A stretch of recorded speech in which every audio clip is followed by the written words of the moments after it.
Welcome back to The Explainer. So, let me ask you something. Are you someone who is constantly putting in the hard work, grinding day in and day out, but you still kind of feel like you're just not getting ahead? Well, if that's you, you're exactly in the right place. Today, we are decoding the fascinating and sometimes ruthless dynamics of how the world actually operates. You see, we're always told growing up that hard work is the key to success. But let's be totally honest here. Hard work alone just isn't always enough. You need the right strategies. You absolutely have to know how to navigate the complex social webs in your workplace, your business, and even your friend circles. So today, we're analyzing a literal blueprint for acquiring that strategic edge. We're talking about turning your everyday hard work into an absolute untouchable advantage. And the source material we're breaking down today, it is no ordinary guide. We are looking at a book that is so incredibly potent, it's actually banned in certain prisons. Just let that sink in for a second. It is considered so effective at giving individuals an unfair upper hand that authorities literally restrict access to it.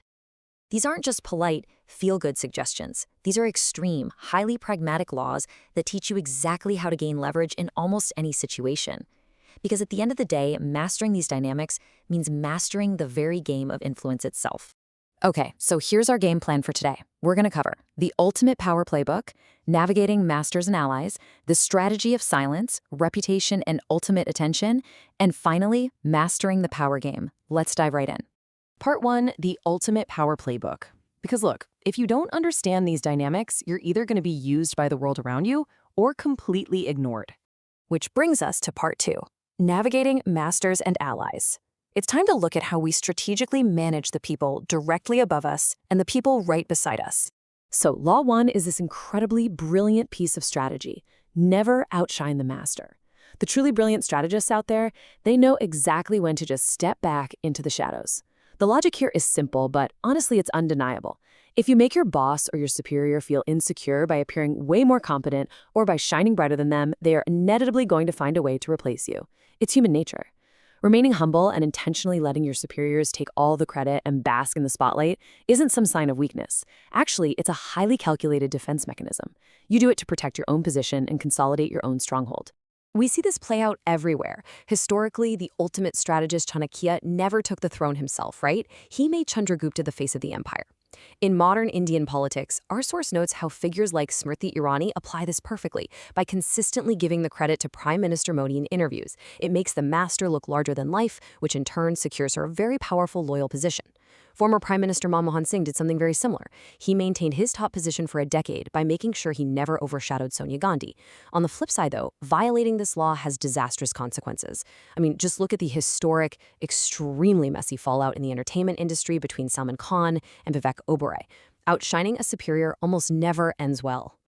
This brings us to a deeply pragmatic, and yeah, somewhat dark, but very necessary concept. Law 2. Never put too much trust in friends, learn how to use enemies. Naturally, we all want to rely on our friends, but this playbook warns us that friends can very easily become entitled. They can take you for granted, and worst of all, they can become deeply insecure and jealous if you start achieving more than them. Enemies, on the other hand, they can actually be incredibly powerful instruments if you know exactly how to wield them. For example, historically, the great Prithviraj Chauhan saw his entire empire collapse simply because he trusted his friend, Raja Jaichand, who ultimately opened the gates of Delhi to an invader. Let that be a lesson. A friend who knows all your secrets is literally your biggest potential threat. Conversely, look at the pure utility of an enemy. Our source highlights how PM Modi has strategically used the adversarial actions of Pakistan not just to fight back, but as a tool to build a really fierce, unifying New India patriotic narrative. Having a clear enemy gives you a stage to display your strength, clarify your values, and motivate your base in a way that a friend simply cannot do. All right, Part 3, the strategy of silence. We're talking about the sheer tactical advantage of just keeping things to yourself. Law 3 demands that you conceal your intentions. The fundamental rule of warfare and, honestly, of business is that people absolutely cannot destroy what they don't know exists. Think about it.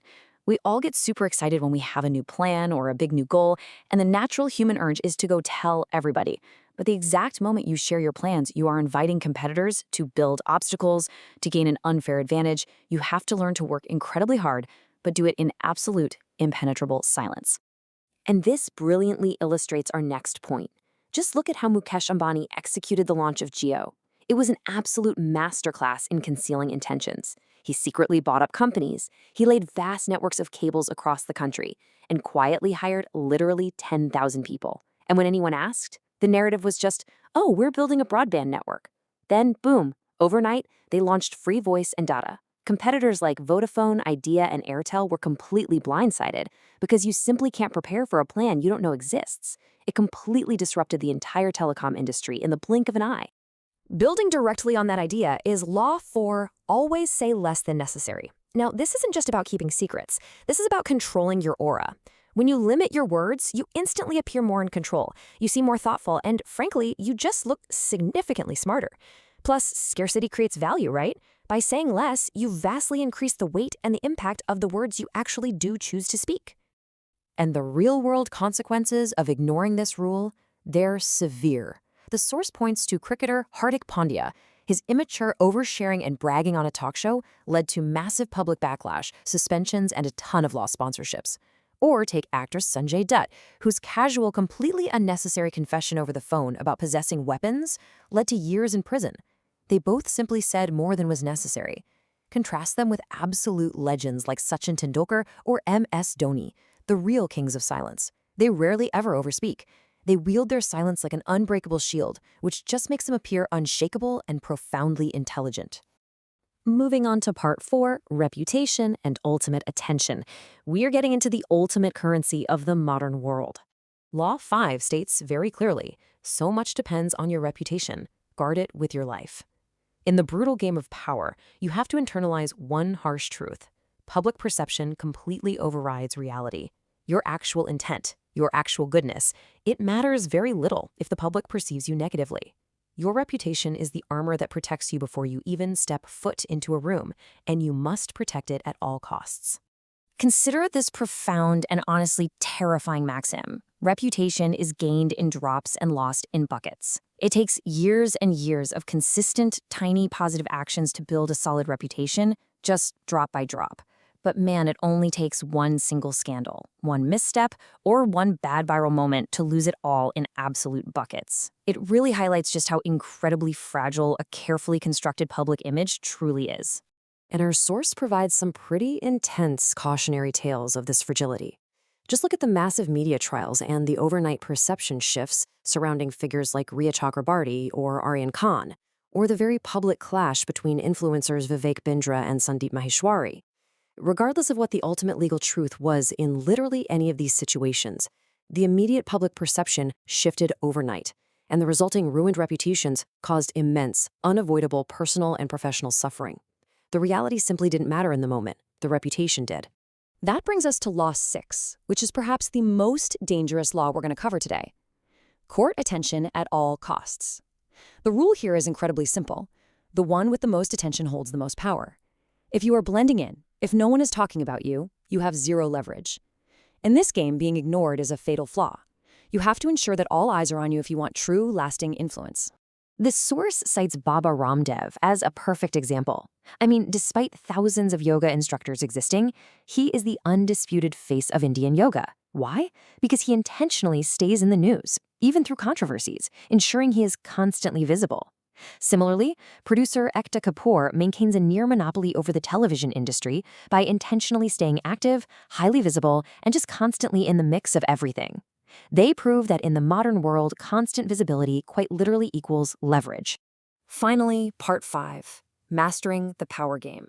Let's tie all these grand concepts directly back to your own life. So, what have we actually learned today? We've learned that true power is never an accident. It is a deliberate, unfair advantage. By applying these first 6 laws, whether that means mastering the strategy of silence like Emma Stoney, intentionally letting your boss take the credit to secure your own job, or guarding your reputation with your very life, you transform your basic hard work into smart, untouchable influence. You stop being a pawn in other people's games, and you finally start designing your own trajectory. Which brings us to the ultimate question you really have to ask yourself. Now that we've decoded the rules of the game in this explainer, are you a player or are you being played? Because the world is operating on these laws, whether you choose to participate or not. I highly encourage you to take a step back and reflect on where you might be giving away your power. Thank you so much for joining me today. Keep learning, stay focused, and I'll catch you on the next explainer.